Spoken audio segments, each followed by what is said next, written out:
My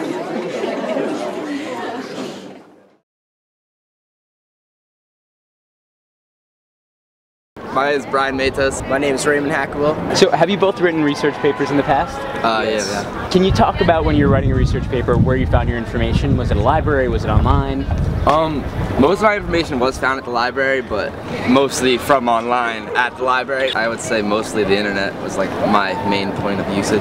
And when you look online, how do you tell whether a site's legitimate or not legitimate? To be honest, I feel like first you'd search on Wikipedia, then you go down the references. And yeah. It's like it's just like an outlet. It's like a pyramid. You start here and then everything goes down. Yeah. I feel like when you look at the bottom, you should always check out like its references. Yeah, the copyright. See who wrote it and who did what, and like I guess if they have a PhD. But again, I guess that's why going online is a little sketchy. Yeah, usually check up. Usually look to see who wrote it, who did what. I mean, sometimes you don't, and you're just lazy, but that's life. So, what can you do? It gives you a nice general overview, and it usually has it has references in it. And our brother he's doing his PhD right now, and he says that's where he usually starts out. At Wikipedia. Yeah, and then he goes down from there.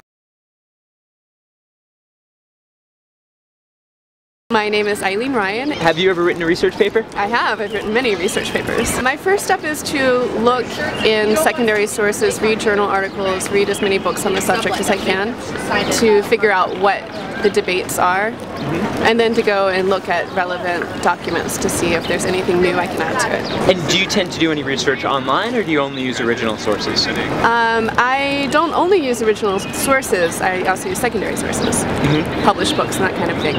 But I don't do much research online, except for looking at published journal articles online. And how do you determine what research materials are useful and which are not going to be very helpful? It takes a long time. It's a long process of reading the materials and then deciding where the story is, and then determining which sources speak to that story.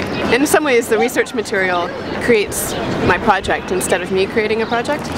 So it's crucial that I know how to read the sources and kind of evaluate what their importance is to one another.